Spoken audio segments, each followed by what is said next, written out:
எங்கும் கிடைக்காத தள்ளுபடி விற்பனையில் ஆடைகள் வாங்க தீநகரில் உள்ள வேலவன் ஸ்டோர்ஸ்க்கு வாங்க. மஞ்சள்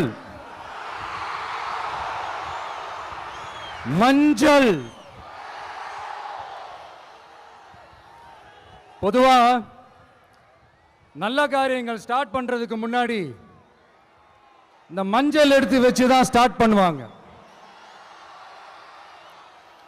நம்ம வீட்டில் கூட நம்ம அம்மா அக்கா தங்கைகள் நமக்காக நாம நல்லா இருக்கணும்ன்றதுக்காக மஞ்சள் புடவை கட்டிக்கிட்டு தான் வேண்டிக்குவாங்க. அப்படி அந்த மஞ்சள்னாலே ஒரு தனி வைப்பு தாங்க. நம்ம கொடியில கூட அந்த வைப்ரண்டான அந்த எனர்ஜெட்டிக்கான அந்த மஞ்சள் இருக்குமே, அந்த மாதிரி மங்களகரமான மஞ்சள் விளையிற பூமி தான் இந்த ஈரோடு பூமி. இங்க வந்து மஞ்சளை பத்தி பேசாம வேற எங்க போய் பேசுறது? அது மட்டும் இல்ல, இங்க ஒரு மகத்தான ஒரு மனிதரை பத்தி நம்ம பேசி ஆகணும். இந்த ஈரோடு மண் விவசாயத்துக்கும் பேர் போன மண். இங்க நடக்கிற அந்த விவசாயத்துக்கு மிக முக்கியமான ஒரு கவசமா இருக்கிறது என்ன தெரியுமா?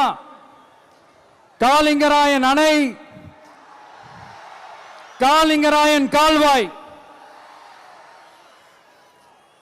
காலிங்கராயன் அணை கட்டினதுலையும் கால்வாய் வெட்டினதுலையும் உயிரான உணர்வு பூர்வமான நிறைய விஷயங்கள் இருக்குது. அப்படி அந்த ப்ராசஸ்ல அவர் அந்த அணை கட்டும் போதும் கால்வாய் வெட்டும் போதும் ரொம்ப சோர்வடைஞ்சிட்டாராம். அப்ப அவங்க அம்மா அதை பார்த்துட்டு சொன்னாங்களாம், மகனே காளிங்கா, தயிர் வித்த காசு தாழ்வாரம் வரைக்கும் இருக்குது, மோர் வித்த காசு முகுட வரைக்கும் இருக்குது, அதை எடுத்துக்கிட்டு போய் அணைய கட்டியா கால்வாய வெட்டியான்னு சொல்லி தைரியம் கொடுத்தாங்களா? பெத்த அம்மா கொடுக்கிற அந்த தைரியம் இருக்கு பாருங்க, அதை தாண்டி வேற எதுவுமே கிடையாதுங்க. ஒரு மனுஷனால எதையும் சாதிச்சு காட்ட முடியும். அப்படி ஒரு தைரியத்தை தான் இப்போ நீங்க என்னுடைய அம்மா அக்கா தங்கைகள் நண்பா நண்பிகள் தோழர்கள் எல்லாரும் எனக்கு கொடுத்திருக்கிறீங்க. அதே தைரியத்தை, அதே துணையா என் கூட நிக்கிறீங்க. இதை எப்படி நம்ம பிரிச்சு விடலாம்? இதை எப்படி நம்ம கெடுக்கலாம்? என்னெல்லாம் அவதூறுகள் நம்ம விஜய் மேல சொல்லி மக்களை நம்ப வைக்கலாம்? என்னெல்லாம் சூழ்ச்சிகள் நம்ம விஜய் மேல பண்ணி மக்களை நம்ப வைக்கலாம்? இப்படி சூழ்ச்சிகளை மட்டுமே நம்பி பொழப்ப நடத்துற சில சூழ்ச்சிக்கார கூட்டங்கள் இதை தொடர்ந்து செஞ்சுக்கிட்டு தான் இருக்கு. ஆனா அவங்களுக்கு தெரியாது, இது இன்னைக்கு நேத்து வந்த உறவு இல்ல. கிட்டத்தட்ட 30-33 வருஷத்துக்கு மேல இருக்கிற உறவு. ஏன் நான் சினிமாக்கு வந்தப்போ எனக்கு வயசு 10. அப்பல இருந்தே இந்த உறவு ஸ்டார்ட் ஆகி போயிட்டு இருக்குன்னு அவங்களுக்கு தெரியாம போச்சு. அதனால என்ன பண்ணாலும், நீங்க என்ன ட்ரை பண்ணாலும், எல்லாத்தையும் விட்டுட்டு மக்களுக்காக வந்திருக்கிற இந்த விஜய மக்கள் ஒரு நாளும் கைவிட மாட்டாங்க. மக்கள் கூடவே நிக்கிறாங்க, கூடவே நிப்பாங்கன்னு அவங்களுக்கு தெரியாம போச்சு. என்னப்பா நிப்பீங்கல்ல? உங்களை நம்பிதாப்பா வந்திருக்கிறேன். அதான் இந்த சத்தம் தாங்க வாழ்நாள் பூரா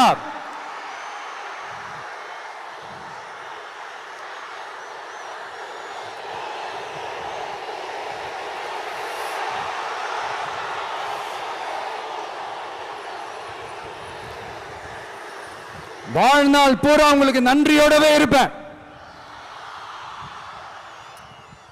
இப்போ நம்ம காளிங்கராயன் அவர்கள் அணையை கட்டுறதுக்காக பவானிக்கு போய் பார்க்கும்போது ஒரு இடத்துல ஒரு பாம்பு வந்து உட்கார்ந்துச்சான், படுத்துச்சான்.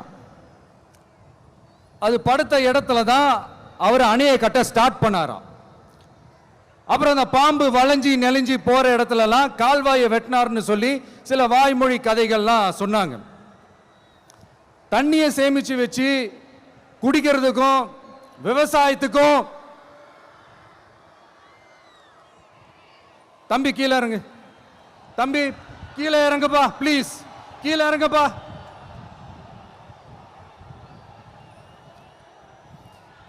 Okay, thank you thank you. கீழே இறங்குங்க,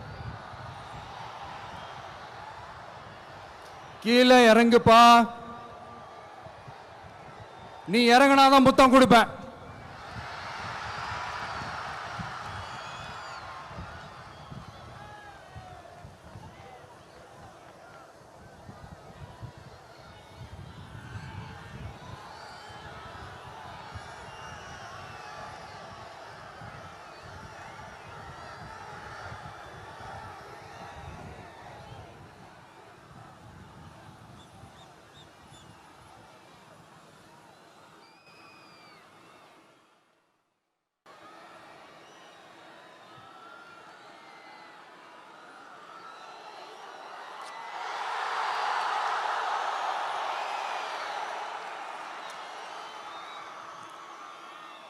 இப்படி தண்ணியை சேமிச்சு வச்சு குடிக்கிறதுக்கும் விவசாயத்துக்கும் வழி வகுக்கிறது எவ்வளவு பெரிய ஒரு நல்ல விஷயம்.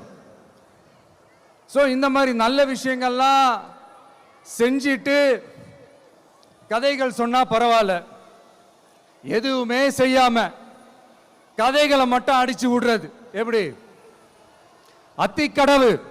அத்திக்கடவு அவிநாசி திட்டத்தை இன்னும் விரிவுபடுத்தினா அந்த 3 மாவட்டத்தில் இருக்கிற லட்சக்கணக்கான மக்களுக்கு எவ்வளவு பிரயோஜனமா இருக்கும். எத்தனையோ லட்சம் ஏக்கர் நிலங்கள்ல விவசாயம் நடத்தினா எவ்வளவு பிரயோஜனமா இருக்கும். ஏன் அதெல்லாம் பண்ண மாட்டேன்றீங்க? வள்ளுவர் கோட்டத்துக்கு காட்டுற அக்கறைய இங்க மக்கள் வாழ்வாதாரத்தில் கொஞ்சம் காட்டலாம்ல, ஏன் காட்ட மாட்டேன்றீங்க?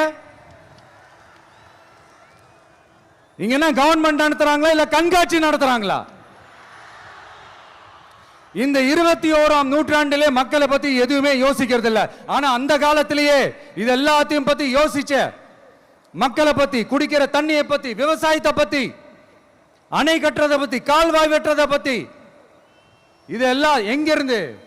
பவானியிலிருந்து நொய்யலாறு வரைக்கும் கால்வாய் வெட்டி இது எல்லாத்தையும் பத்தி யோசிச்ச காளிங்கராயன் அவர்களுக்கு கோடி கும்பிடு போட்டாலும் பார்த்தாதுங்க. இப்படி அந்த காலத்துல இருந்த ஒரு ஹீரோவை பத்தி பேசிட்டு இந்த காலத்துல, அதாவது 1920th செஞ்சுரியில இருந்த ஒரு ஹீரோவையும் பத்தி நம்ம பேசி ஆகணும்ல. ஒருத்தர் இலகிய மனம் கொண்ட ஹீரோனா இன்னொருத்தர் இரும்பு மாதிரி அயன் மேன் தான். எஸ், நம்ம ஈரோடு கடப்பாறை தான்.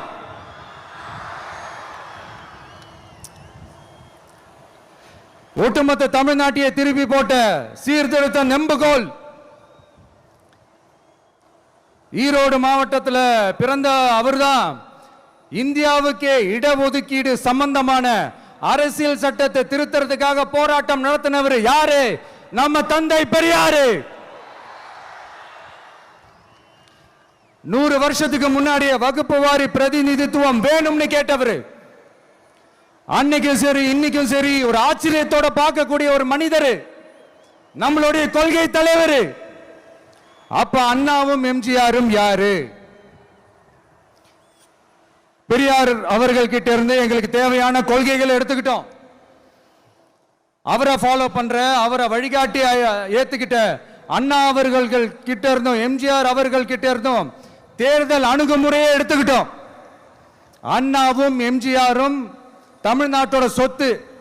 அவங்கள பயன்படுத்துறத பத்தி யாரும் இங்க கம்ப்ளைண்ட்லாம் பண்ண முடியாது. அண்ணா எங்களோடது, எம்ஜிஆர் எங்களோடது, நீங்களா எடுத்துக்க கூடாது அப்படிலாம் யாரும் இங்க அழுதுட்டு இருக்க முடியாது, சொல்லிவிட்டேன். அதனால நாங்க ஒரு வழியில அரசியல் செஞ்சுக்கிட்டு போயிட்டு இருக்கிறோம். உங்களுக்கு தான் டிவிக்கு ஒரு பொருட்டே இல்லைல்ல, அப்புறம் ஏன் கதறீங்க? அப்புறம் ஆளாளுக்கு அங்க போயிட்டு இங்க போயிட்டு புலம்பி தள்ளிக்கிட்டு இருக்கிறீங்க. இது எப்படி இருக்கு தெரியுமா? எனக்கு பயம் இல்ல, எனக்கு பயம் இல்ல அப்படின்னு சத்தமா சவுண்ட் விட்டுக்கிட்டே சத்தமா பாட்டு பாடிக்கிட்டு இந்த நடுங்கிக்கிட்டே சின்ன பசங்க நடந்து போவாங்க. அந்த மாதிரி இருக்கு. முதல்ல மண்டையில இருக்கிற கொண்டைய மறைங்க சார்.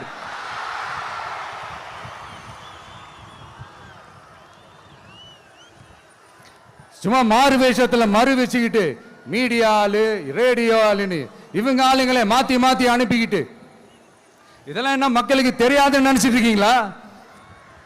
மக்கள் எல்லாத்தையும் உன்னிப்பா கவனிச்சிட்டு இருக்காங்க. அதனாலதான் சொல்றேன், உங்களுக்கு நீங்க கொள்ளையடிச்சு வச்சிருக்கிற காசு தான் துணை. ஆனா எனக்கு என் மேல எல்லையில்லா பாசம் வச்சிருக்கிற இந்த மாசு தான் துணை.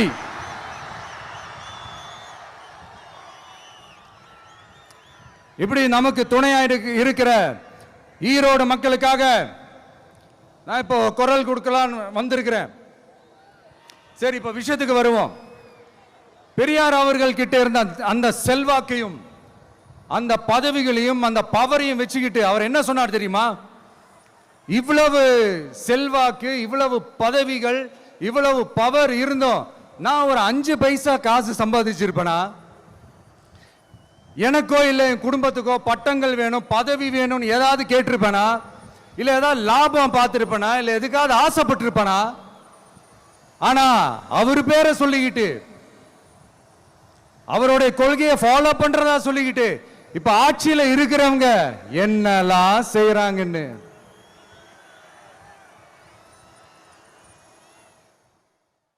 அதனாலதான் சொல்றோம், பெரியார் பேரை சொல்லிக்கிட்டு தயவு செஞ்சு கொள்ளையடிக்காதீங்கயா, தயவு செஞ்சு கொள்ளையடிக்காதீங்க. அவரு பேரை சொல்லிக்கிட்டு பெரியார் பேரை சொல்லி கொள்ளையடிக்கிற இவங்க தான் நம்மளுடைய அரசியல் எதிரி.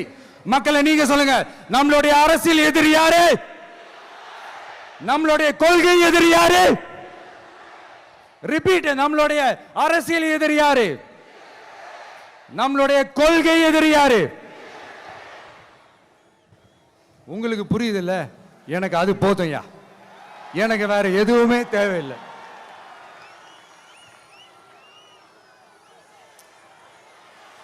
அதனாலதான்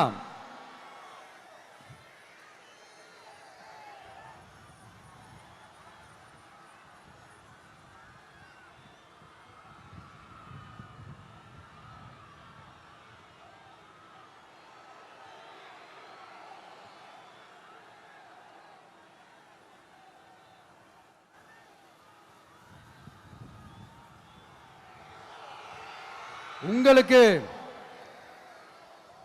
நம்மளை பத்தி நம்ம அரசியலோட நீங்க எல்லாரும் என்னோட அரசியலோட கனெக்டடா இருக்கீங்கன்றது ரொம்ப தெளிவா தெரியுது. அதனால எனக்கு அது போதும். அதனாலதான் எதிரிகள் யாருன்னு சொல்லிட்டு களத்துக்கு வந்திருக்கிறோம். அதனால அவங்கள மட்டும் தான் எதிர்ப்போம்.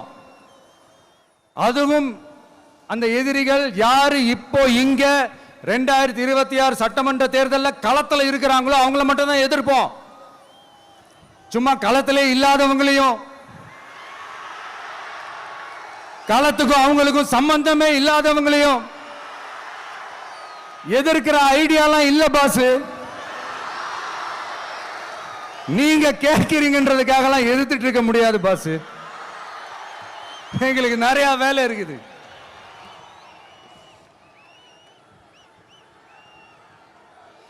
எத்தனை எத்தனை பொய்யான வாக்குறுதிகள். வந்த உடனே நீட்டை ரத்து செய்வோம், கல்வி கடனை ரத்து செய்வோம், கேஸ் சிலிண்டருக்கு மானியமா 100 ரூபாய் தருவோம், என்னெல்லாம் அடிச்சு விட்டுட்டு இன்னி வரைக்கும் கேட்கிறேன், இதெல்லாம் சொன்னாங்களே செஞ்சாங்களா?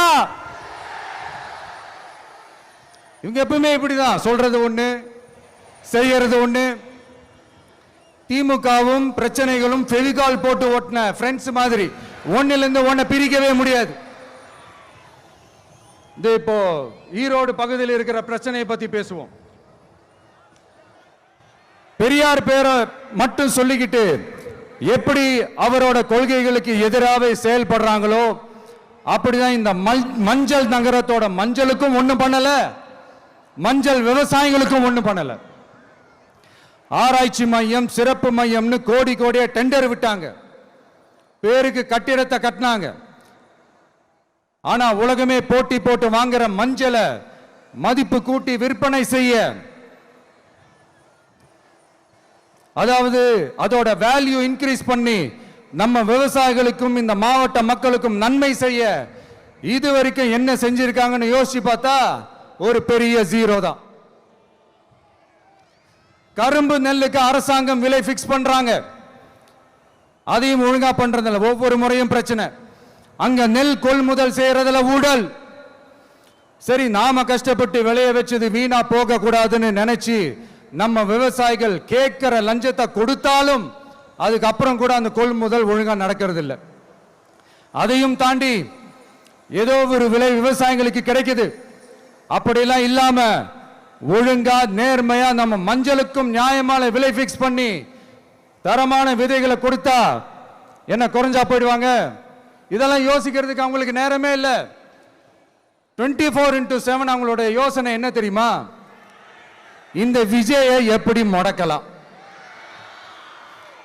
தமிழக வெற்றி கழகத்தை எப்படியெல்லாம் முடக்கலாம், அப்படிதான் அவங்களுடைய சிந்தனையே 24/7. எத்தனையோ வருஷத்துக்கு முன்னாடி நம்ம காளிங்கராயர் நதிகளின் இணைப்புக்கு முன்னோடியா இருந்தார். பவானி ஆத்துல வர அதிகமான தண்ணி அணை கட்டி தேக்கி தண்ணீர் வறட்சியான பகுதிகளுக்கு அனுப்பினாரு. ஆனா இன்னைக்கு இவ்வளவு நவீன வசதிகள் இருந்தோம், இவ்வளவு சயின்ஸ் வளர்ச்சிகள் இருந்தோம், இவ்வளவு டெக்னாலஜி வளர்ச்சிகள் இருந்தோம், அவங்க வாக்குறுதியில் ஒன்று கொடுத்தாங்கல்ல, பவானி நொய்யலாறு அமராவதி 6 இணைப்பு திட்டத்துக்கு ஒரு துரும்ப கூட கிள்ளி போடல. வாக்குறுதி நம்பர் 103 சொன்னாங்களே, செஞ்சாங்களா? சரி, இதாவது ஒரு பெரிய ப்ராஜெக்ட் வைங்க. ஆறுகளை சுத்தப்படுத்த பல ஆயிரம் கோடி நிதி ஒதுக்குவோம், தமிழ்நாட்டில் உள்ள ஆறுகளை சுத்தப்படுத்துவோம்னு சொன்னாங்களே, செஞ்சாங்களா? ஆனா ஆத்து மணலை கொள்ளையடிக்கிறதுல மட்டும் வேலையை கரெக்டா செய்வாங்க. இதை நான் ஏன் திரும்ப திரும்ப சொல்றேன்னா, மக்களே நீங்க புரிஞ்சுக்கணும். கொஞ்சம் மசந்தா மற்ற மாவட்டங்கள்ல மணல் காணாம போன மாதிரி, மலைகள் காணாம போன மாதிரி, நம்ம மாவட்டத்தில் தனி வளத்தை கொடுத்த செம்மண்ணும் காணாம போறதுக்கு வாய்ப்பு இருக்கு மக்களே. நம்ம மண்ணுக்கும் நம்ம ஆத்துக்கும் நம்ம விவசாயிக்கும் தான் இந்த மோசமான நிலைமை. அதனால ஏதாவது தொழில் செஞ்சு பிழைக்கலாம்னு பார்த்தா அதுக்கும் எங்க விடுறாங்க? தொழில்னு பார்த்தா 30% நெசவாளர்களுக்கு கூலி பாக்கி. அரசாங்கம் நம்ம நெசவாளர்கள் கிட்ட இருந்து கொள்முதல் செய்த வேட்டி சேலைக்கான கூலியை கூட போராடித்தான் வாங்க வேண்டியதா இருக்குது. அது சலுகையோ உதவியோ நலத்திட்டமோ கிடைக்காது. நம்ம உழைப்புக்கான ஊதியம், நம்மளோட உரிமை, அதுக்கே போராட வேண்டிய நிலையில தான் இந்த அரசாங்கம் நம்மளை வச்சிருக்கு. நல்லா பார்த்துக்கங்க மக்களே, உரிமைக்கு குரல் கொடுத்தவங்க தான் இவங்க. சிறு குறு தொழில்கள் பீக் ஹவர்ஸ் சார்ஜ்னு கரண்ட்டுக்கு அநியாய விலை வச்சு அதையும் செய்ய விடாம நம்மளை முடக்கிடுறாங்க. அந்த பீக் ஹவர்ஸ் சார்ஜ் கொள்ளையால எத்தனை வருஷமா எவ்வளவு பேர் பாதிக்கப்படுறோம், எவ்வளவு தொழில்கள் பாதிக்கப்படுது. நாமளும் கத்துறோம், போராடுறோம், கோரிக்கை வைக்கிறோம். எதையாவது இவங்க கண்டுக்கிறாங்களா? கொஞ்சம் யோசிங்க. ஏன் கண்டுக்க மாட்டேன்றாங்கன்னு கொஞ்சம் யோசிங்க. அப்பதாங்க பிரைவேட்ல அதிக விலைக்கு கரண்ட் வாங்க முடியும், அதுக்கு டெண்டர் விட முடியும். அப்படி டெண்டர் விட்ட மேட்டர்ல எல்லாம் என்ன நடக்கும்னு உங்களுக்கும் தெரியும், எனக்கும் தெரியும், நம்ம எல்லாருக்குமே தெரியும். இந்த மாதிரி ஈரோடுல மட்டும் இல்ல, எந்த மாவட்டத்துக்கு போனாலும் பிரச்சனைகள் மேல பிரச்சனைகள் தான். அதையெல்லாம் தீக்கிறதுக்கு ஒரு சொல்யூஷன் கூட சொல்லாம இதுல வேற பெருமையா மாடல் அரசுங்கிறது இல்ல. நான் கேட்கிறேன், கூச்சமா இல்ல?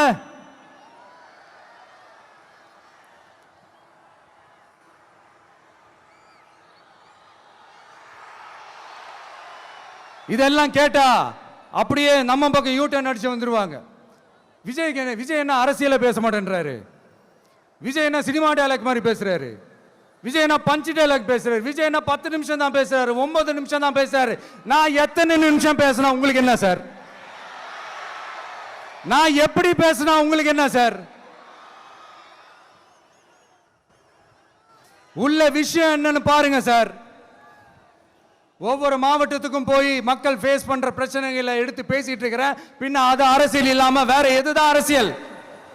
உங்களை மாதிரி தனிப்பட்ட முறையில் தரக்குறைவா அசிங்கமா பேசுறதுதான் அரசியல்னா அந்த அரசியல் நமக்கு வராது.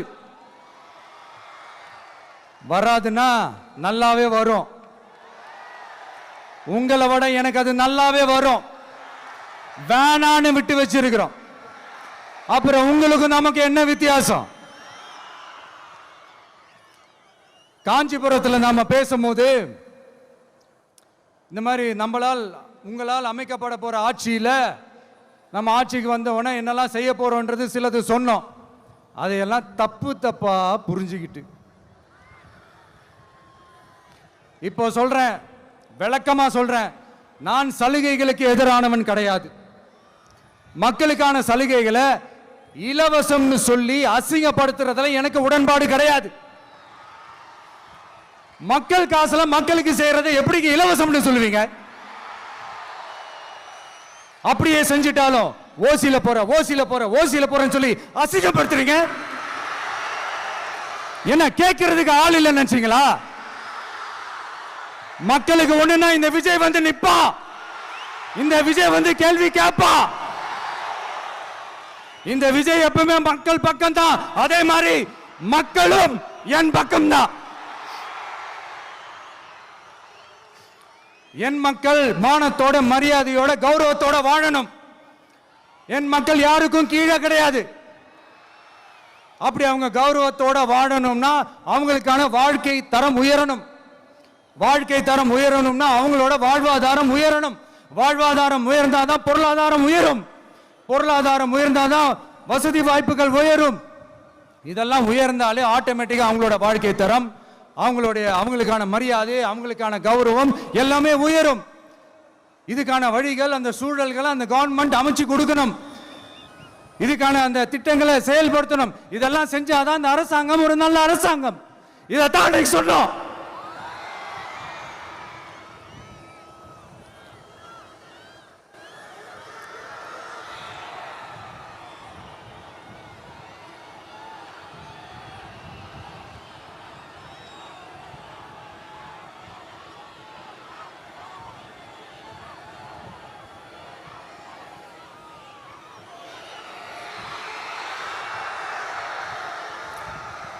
இதைத்தான் இன்னைக்கு சொன்னோம். உடனே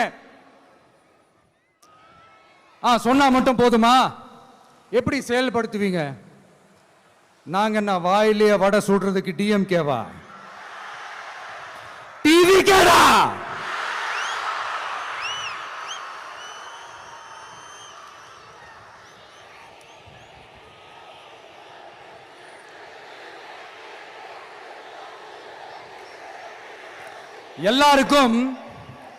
எல்லாருக்கும் நிரந்தரமான ஒரு வீடு இருக்கணும்னு சொன்னோம். உடனே எங்க ஆட்சியிலே நாங்க எல்லாரும் வீடு கட்டி கொடுத்துட்டோமே அப்படிங்கிறது இல்ல. நான் கேட்கிறேன், இங்க உங்களை தான் கேட்கிறேன், இங்க வாடகைக்கு இருக்கிறவங்களே இங்க யாரும் இல்லையா? எல்லாருக்கும் சொந்தமா வீடு கட்டி கொடுத்துட்டாங்களா? அடுத்து வீட்டில் இருக்கிற ஒவ்வொருத்தரும் மினிமம் டிகிரி படிச்சிருக்கணும் அப்படின்னு சொன்னோம். உடனே எங்க ஆட்சியிலே எல்லாரும் டிகிரி படிச்சு முடிச்சிட்டாங்களே அப்படிங்கிற மாதிரி சொல்றது அது உண்மைனா? ஸ்கூல் லெவல்லையே டிராப் அவுட்ஸ் அதிகமானது யாரோட ஆட்சியிலங்க?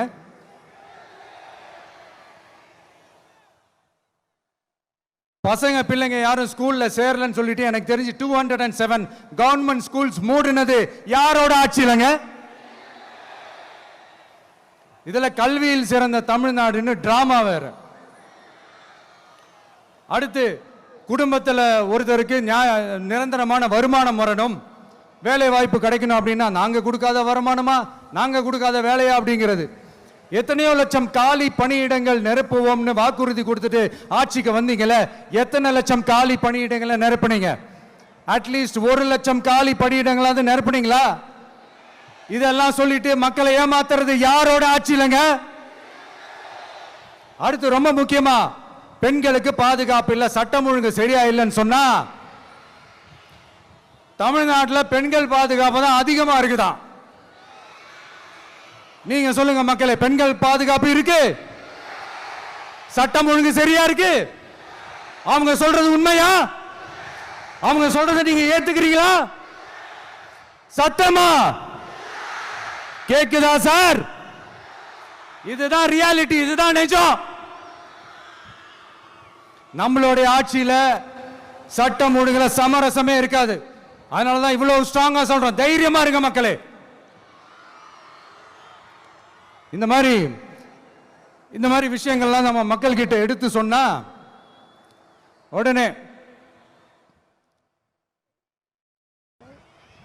இந்த இது எடுத்துட்டு வந்துருவாங்க.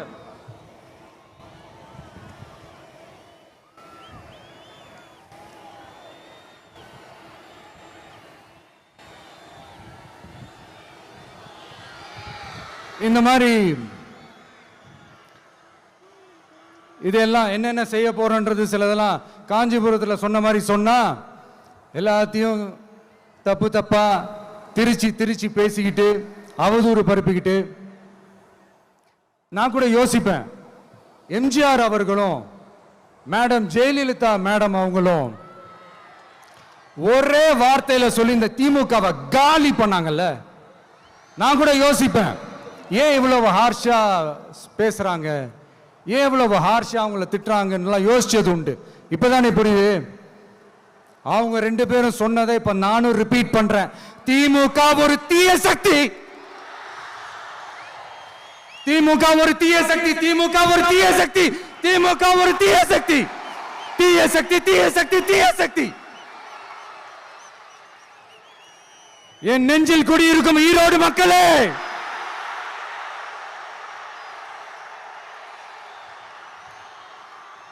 டிவிகே ஒரு தூய சக்தி. எப்படி? டிவிகே ஒரு தூய சக்தி. தூய சக்தி டிவிகேவுக்கும் தீய சக்தி டிஎம்கேவுக்கும் தான் போட்டியே.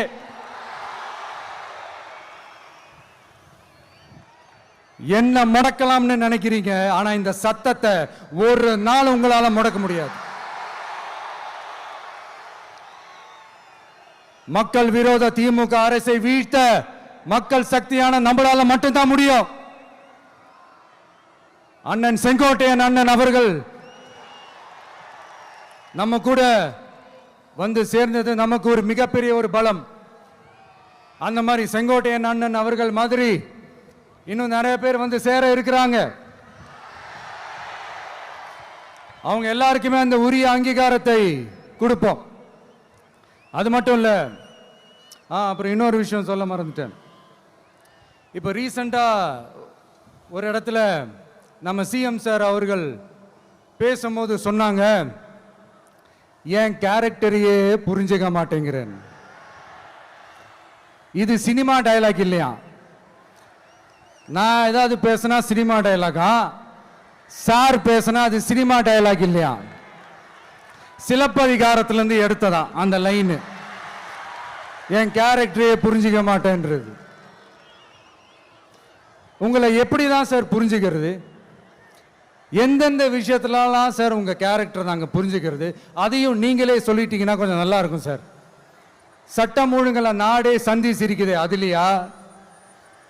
பெண்கள் பாதுகாப்புல நாடே சந்தி சிரிக்குது, அதுலையா? பொய் வாக்குறுதிகளா கொடுத்து ஏமாத்தி ஆட்சிக்கு வந்தீங்களே, அதுலையா? எதுல தான் சார் உங்க கேரக்டர் நாங்க புரிஞ்சுக்கிறது? ஆனா ஒண்ணு, தமிழ்நாட்டில் ஆட்சி செய்யற நீங்களும் சரி, ஒன்றியத்தில் ஆட்சி செய்யறவங்களும் சரி, நீங்க ரெண்டு பேரும் முதல்ல என்னோட கேரக்டரை புரிஞ்சுக்கணும் சார். என்னோட கேரக்டர்னு சொன்னது நம்ம மக்களோட கேரக்டரை. 2026 சட்டமன்ற தேர்தலோட அந்த கேரக்டரே கொஞ்சம் வேற மாதிரி சார். அதை கொஞ்சம் தயவு செஞ்சு நீங்க புரிஞ்சுக்கணும் சார். புரிஞ்சுக்கலன்னா மக்களே உங்களுக்கு புரிய வைப்பாங்க சார். கான்பிடென்டா இருங்க சார், நல்லதே நடக்கும் சார், வெற்றி நிச்சயம் சார். மீண்டும் சந்திக்கும் வரை நன்றி, வணக்கங்க சார்.